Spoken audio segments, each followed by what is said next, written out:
Bonjour, dans cette vidéo, nous allons travailler sur les automatismes de classe de seconde et nous allons travailler sur les développements simples en calcul littéral. Commençons donc par un premier questionnaire, 4 questions à choix multiples. Je vous laisse mettre en pause si vous avez besoin de travailler en autonomie. On se retrouve pour la correction, donc on vous demandait de développer 3 facteurs de x plus 2. Le terme développer n'était pas écrit, mais évidemment, la seule possibilité de faire évoluer cette expression était de développer. Donc là, on est dans un développement de niveau plutôt 5e, où on va donc faire de la simple distributivité, donc 3 fois x plus 3 fois 2, donc 3x plus 6. Alors, les erreurs possibles, ici le plus 2, ce serait pour ceux qui auraient oublié de répéter le 3 au niveau de la deuxième multiplication. Et ensuite, pour le 6x et pour le 5x, c'est pour ceux qui auraient tendance à regrouper les termes en x et les termes qui n'en ont pas, ce qui n'est absolument pas possible. Par exemple, x plus 2, on ne peut surtout pas écrire 2x. Deuxième développement que l'on vous propose, moins 5 facteurs de 2x moins 3. Donc ici, on devait faire moins 5 fois 2x, on arrive bien à moins 10x comme proposé. Et ensuite, moins 5 fois moins 3, donc moins multiplié par moins qui donne plus. Donc on va arriver à plus 15. Le plus est déjà écrit, donc il nous reste à écrire le 15. Ensuite, on est dans la double distributivité cette fois-ci. Donc déjà, ce qui peut être intéressant, c'est d'éliminer certaines propositions, ou alors on fait le calcul en entier, mais c'est quand même pas le but d'un QCM. On essaye de travailler un petit peu plus intelligemment. À savoir qu'ici, tout d'abord, votre premier paquet, on va dire, sera en x fois x, donc en x carré.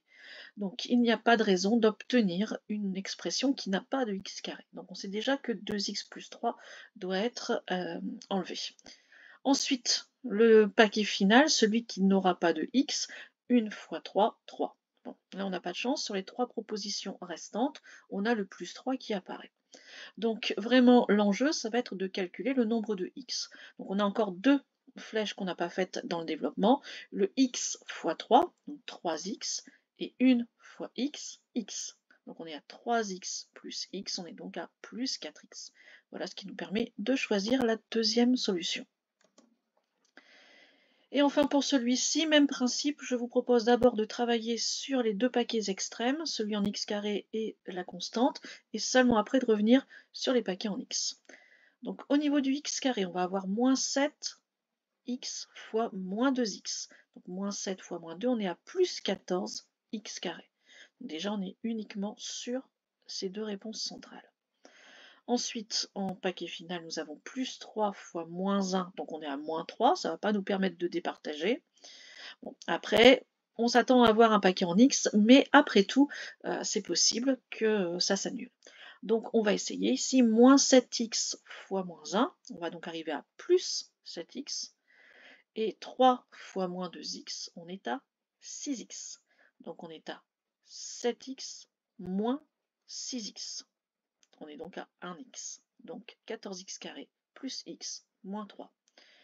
Voilà, ici ça n'a pas forcément permis de départager, mais c'est vrai que travailler d'abord sur les 2 termes qui sont les plus évidents, à savoir celui en x carré et celui en constante, permet quelquefois dans les QCM justement d'aller choisir sans même avoir calculé le regroupement des 2 termes en x qui sont les, je dirais, les plus durs à avoir, même si c'est pas non plus trop compliqué.